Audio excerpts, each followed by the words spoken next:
And just like that, we have a Game 7 in Oklahoma City.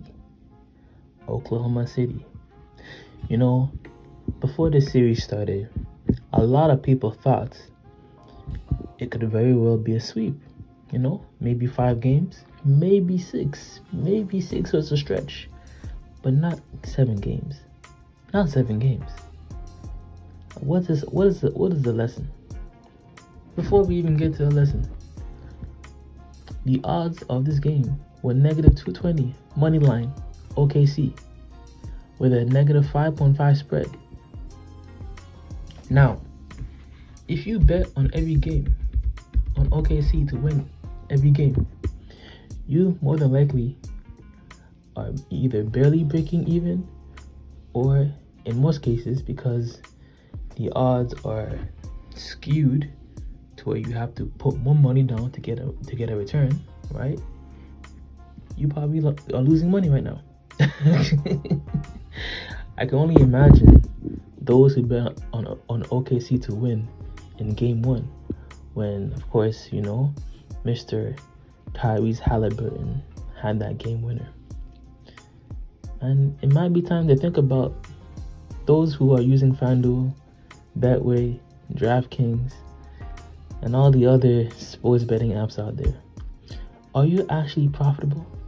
Because during my time when I was testing it out and trying to understand the psychology of it, I came to the understanding that I just wanted to see like what the hype is about. I just wanted to get a first-hand experience.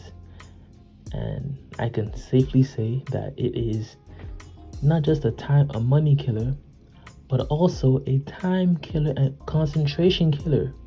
Because the bet you are making, you know, more times than not, you're going to be checking the score on a regular basis.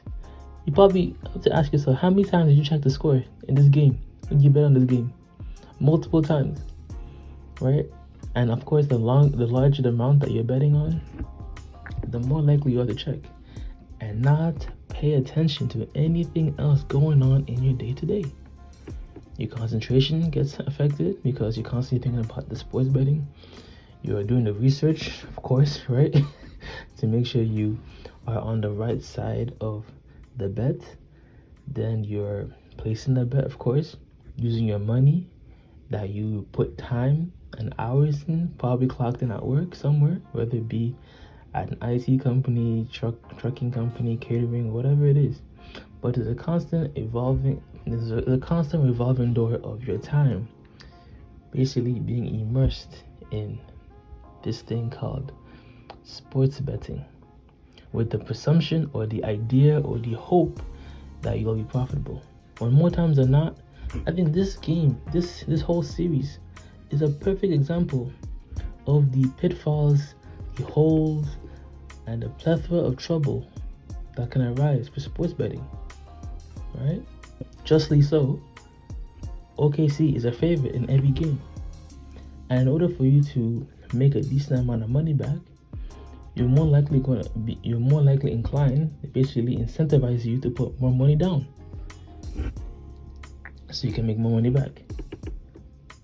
Now, if you bet on the Pacers each game, maybe it might be profitable. But that's not the consensus thing to do, right? And nobody believes in the Pacers. And again, this goes to the whole idea of just sports being unpredictable. You have an Oklahoma City Thunder team which had a historic season, 68 wins and 14 losses. Whereas you have the Indiana Pacers here, who weren't even the top team in their division. They were damn near, I believe, a fourth seed. 50 wins and 32 losses. And they're taking OKC to 7 games. Can you imagine? Can you imagine that? Imagine that. Think long and hard. Think twice. Is the gambling really worth it? And oftentimes, when you do make a big hit, so to speak, you're gonna always end up giving the money back. the house always wins.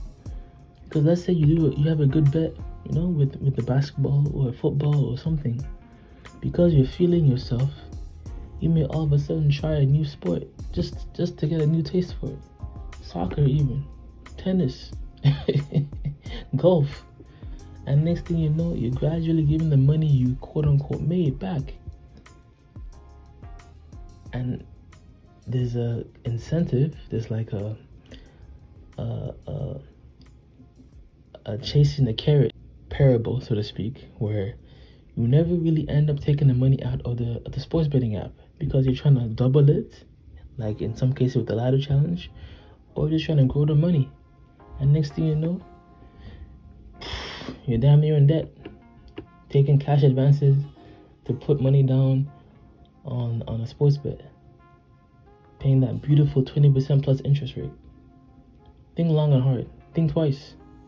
OKC were damn near down 30 points at the end of the third quarter at Indiana. And they end up losing by damn near 15. 9 plus 8, 17 points. There's no guarantees in this game. There's no,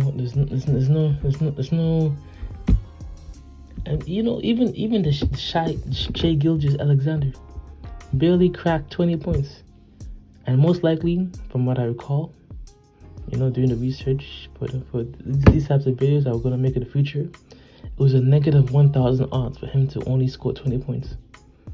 That means if you put $1,000 down, you would maybe make $100. Can you imagine? And he barely even made 20 points in this game. Of course, he's had multiple 30 plus games in this series. But just to remind you that of the plethoras, the pitfalls of sports betting, and all the ads you see on the commentary videos, on the podcast, sports podcasts, don't do it. Don't do it.